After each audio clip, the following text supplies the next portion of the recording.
Hello, welcome to another edition of Football Family Fields. For all those who didn't know, I attempted to do that in Dutch. For all my Dutch subscribers, let me know if my accent was up to scratch.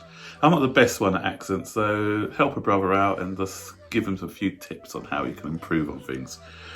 So, I've already done an African 11, I've already done a Jamaican 11. Now, all my Dutch subscribers, this is your day. I'm going to be doing a Dutch all-time 11.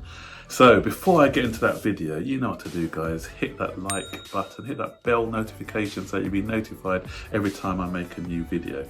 Sometimes I notice I get more views than I have subs, so that means that some people are watching these videos and not hitting that subscribe button. It will really help out a brother if you can do that. It takes time and effort to make these videos, so we appreciate everyone who subscribes to the channel, and spread the word if you like what we're doing, so that you can help us all to grow. So let me get into this video now, and we've had a lot of good Dutch players to have donned the Chelsea shirt over the years, and so what I'm going to do now is give you my all-time Dutch 11, and because of the type of players we've had, I have to go with a 3-4-3 formation so that that can fit everyone into the team. In goal, Ake I. We bought him when Gullit was our manager, and we were bringing in a few Dutch players into the team. Ake I came with a great reputation, the Dutch international, big, tall, imposing goalkeeper. He looked like one of those guys from the, if you've ever been to the Amsterdam and the red light district, and you see these Dutch guys walking around with these long, these long mustaches and things. He looked like somebody who could have been from one of those Amsterdam brothels or somewhere.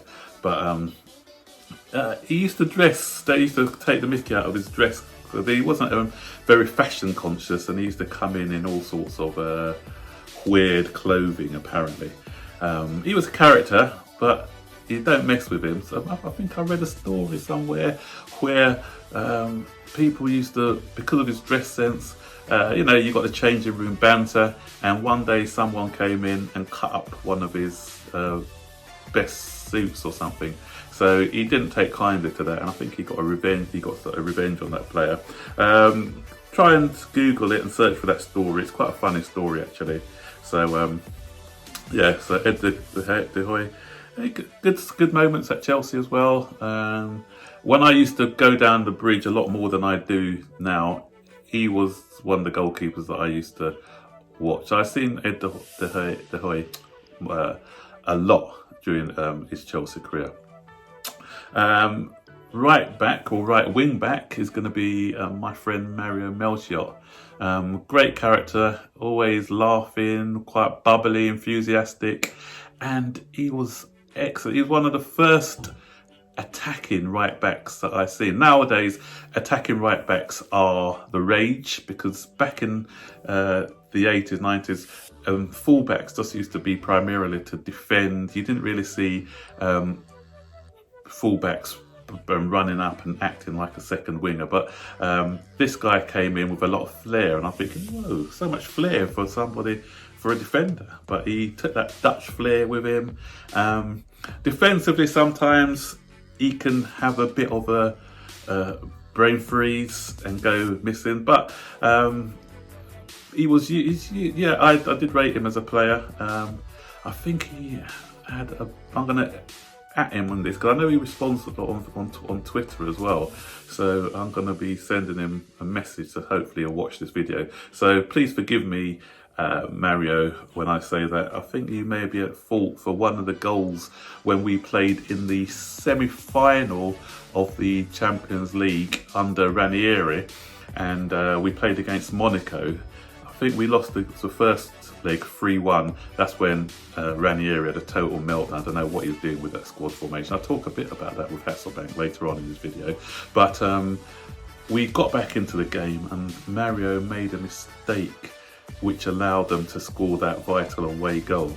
Correct me if I'm wrong, Mario, if you do watch this video. But all in all, I thought Mario Melchot was a fantastic servant for us. He won us the FA Cup and maybe the League Cup, or maybe just one FA Cup whilst he was here. But he was mainly here through the Ranieri rebuild programme. So he just, I just think it's one trophy that he won. But loved Mario when he was here. So yeah, right wing back is Mario. Left wing back is someone who's another strange one for us, and he is Bogard. Bogard, he was, or what should we call him, the invisible man, because we saw him earlier on in his career at Chelsea, got out of favour, and Chelsea wanted to sell him. But you know what? Sometimes the Dutch can be very stubborn people at times, and look at people like Edgar Davids in his time, and that's why sometimes the Dutch team didn't quite gel, because they had some strong characters. They're really strong characters, and you know what, we said we want to get rid of you, but Bogard said, you know what, I'm not going anywhere. I'm going to see out my contract. At the time, he was on a very good contract. Obviously not in today's money, but in those days, he was on a really good contract at Chelsea. I think we got him from a free contract from Barcelona, and he'd already won all he needed in the game with Barcelona and Ajax. So he came to Chelsea towards the end of his career, but he's still, I think he was 28 or 29, so he wasn't old, but he just sat. I think he was on a 4-year contract. Played for us for about half a season in the first year, and the next 3 years he just picked up his money and played in the reserves. And Chelsea tried everything. They let him train with the youth team and everything else, but he carried on doing his professional thing by training with the youth team and everything else. But could we get rid of this guy? No, he ran down his contract in the end, picked up the money, and said bye. And so defenders now, I said because of the formation we're going to have 3 at the back, because we've had 3 centre-halves. We've had first one, Ken Munku. Ken Munku came in the early 90s, I believe, and Ken Munku came in the early 90s. Again, he was someone who was novel to me, because he was a centre-back who can actually play football. And we were living in an era in the 80s, 90s, where Chelsea centre-halves were just told to get the ball, boot it up the field as far as possible, and forget about playing. But this guy could come, control the ball on his chest, and was playing passes, playing it from the back. And again, similar to the Melchiot thing, I thought, what is this? And I'm not used to seeing this kind of football. So he formed a good partnership with, I think it was Joe McLaughlin back then. He was in an era again where we didn't really win a great deal, but he was coming in at the start of the time when we started to get better, because I think, was he playing, was it under Hoddle or just before Hoddle? I mean, just before Hoddle actually. But great player. I've had the privilege of meeting him as well, and I met him at a Player of the Year award once, and the after party, and I went down and we had a long chat about football. It was really, and sometimes footballers can be a bit aloof, but we were talking tactics, we were talking Chelsea players, and it was a pleasure to have. I think we were talking about a good half an hour, so it was great catching up with him and just reminiscing about the old times. The other centre back is somebody who we let go recently, Nathan Ake. Great left-sided centre back, or can play at a left back as well. Somebody who some of the fan base would like to have back at the club. The only thing about him, what I keep saying, is although he's a great footballer, is lack of height, because he's under 6 foot. And the way that Chelsea defend at the moment at corners, we need a set of centre-backs to have a bit of presence and a bit of height. So that's why I think we probably won't exercise the buyback clause on him. But I'd have him in the squad for his versatility. could play left back and play as a centre back as well. And another Dutch guy is comfortable on the ball, like most Dutch players are. And the final centre back is going to be Belarus. Belarus was he was probably not as graceful as some of the other defenders that I've mentioned. He was more of a no-nonsense defender, take no prisoners. He was a big, strong, strapping guy, and he came in as a centre back actually. But obviously, at the time we had Terry and Cavallo, so he couldn't get into the side as a centre back. So he used to play primarily played as a left back, a fill-in left back. I think he could play. I'm not sure he could play right back as well, but so he was more of a bit part player, and he couldn't really break through into the team at the time. So he spent 1 or 2 seasons with us. But yeah, we will have the 2 silky ones in Moncao and Ake, and then he can be like the pit bull in the centre back. So that's a good sort of mix actually for in the back three. And so I said 4-3-3 and I'm doing the wrong formation. So those were the 3 at the back, and obviously I've already named the 2 wing backs, but they should have been in the 4 really and not in the 3, because that makes it a back 5, if you know what I mean. So yeah, apologies for that. So 3 centre halves, the 2 I've mentioned already are going to be in the 4. Yeah, sorry, I'm missing my formations are getting all messed up. So the other 2 in the 4 would be Ruud Gullit. Ruud Gullit was the man. He was the master. He was the best. One of the best players I've seen to grace the Chelsea. Although he came, again, another one he came towards the end of his career, but he still gave us about 3 or 4 good years. And when he came, our side were kind of average, because Gullit brought him in to try and raise the profile of the club. And boy, did he raise the profile of the club. So we signed him, Ruud Gullit. This guy was a superstar. He's a world star. He had so many honours at AC Milan, and we're picking at this guy, and I had to pinch myself. I said, are Chelsea really signing somebody of this stature? And it wasn't until he actually signed the contract, lifting up the shirt, that I believed it. Because I thought I was dreaming for weeks when we were linked with him. But wow, this guy had so much presence, so much grace. He could play anywhere. When he came in, he played as a sweeper. So because Glenn Hoddle wanted to play this 3 at the back with a sweeper, he came in as a sweeper, and he was, the way he sprayed the ball around effortlessly. Men against boys, definitely. He was just like a man in a playground with boys for me.